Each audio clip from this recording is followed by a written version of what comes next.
ಶ್ರೀ ಪರಮಾತ್ಮನೇ ನಮಃ. ಶ್ರೀಮದ್ಭಗವದ್ಗೀತಾ ಅಥ ಸಪ್ತಮೋऽಧ್ಯಾಯಃ.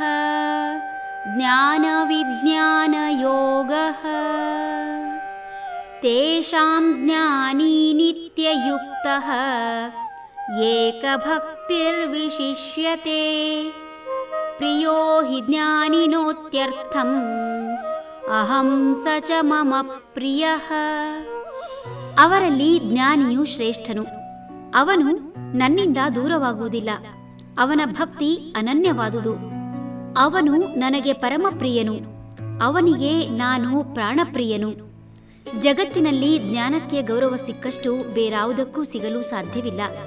ಜ್ಞಾನಿಯಾದವನು ಸದಾ ತನ್ನೊಡನೆಯೇ ಇದ್ದು ತನ್ನ ಮೂಲಕವೇ ಇತರರನ್ನು ನೋಡುತ್ತಾನೆ. ಜ್ಞಾನಿ ತನಗೆ ನೋವಾದರೂ ಒಂದೇ, ಇತರರಿಗೆ ನೋವಾದರೂ ಒಂದೇ ಎಂಬ ಕಾರಣದಿಂದ ಆತ ಯಾರನ್ನೂ ಕೃತಿ ಇರಲಿ ಮಾತಿನಿಂದಲೂ ನೋಯಿಸುವುದಿಲ್ಲ. ಈತ ಪ್ರತಿಯೊಂದನ್ನೂ ವಿವೇಚನೆಯಿಂದ ಮಾಡುವ ಕಾರಣ ಮಾಡುವ ಪ್ರತಿ ಕಾರ್ಯವೂ ಅತ್ಯುತ್ತಮವಾಗಿರುತ್ತದೆ. ಜ್ಞಾನ ಎಂದರೆ ಪರಿಶುದ್ಧ ಬೆಳಕು. ಈ ಬೆಳಕು ಇರುವುದನ್ನು ಇರುವಂತೆ ತೋರಿಸಬಹುದು ವಿನಃ ಇಲ್ಲದ್ದನ್ನು ಇದೆ ಎಂದು ಹೇಳಿ ವಾಗ್ವಾದ ಮಾಡಲು ಸಾಧ್ಯವಿಲ್ಲ. ಇಂತಹ ಬೆಳಕು ಚೆಲ್ಲಿದ ವಸ್ತುವೋ ಅಥವಾ ಜೀವಿಯೋ ಹೊಳೆಯುತ್ತದೆ ವಿನಃ ಈ ಬೆಳಕು ಎಲ್ಲವನ್ನೂ ಆವರಿಸಿ ವಿರೂಪಗೊಳಿಸಲಾರದು. ಈ ಬೆಳಕು ಯಾವುದೇ ತಾರತಮ್ಯ ಮಾಡದು.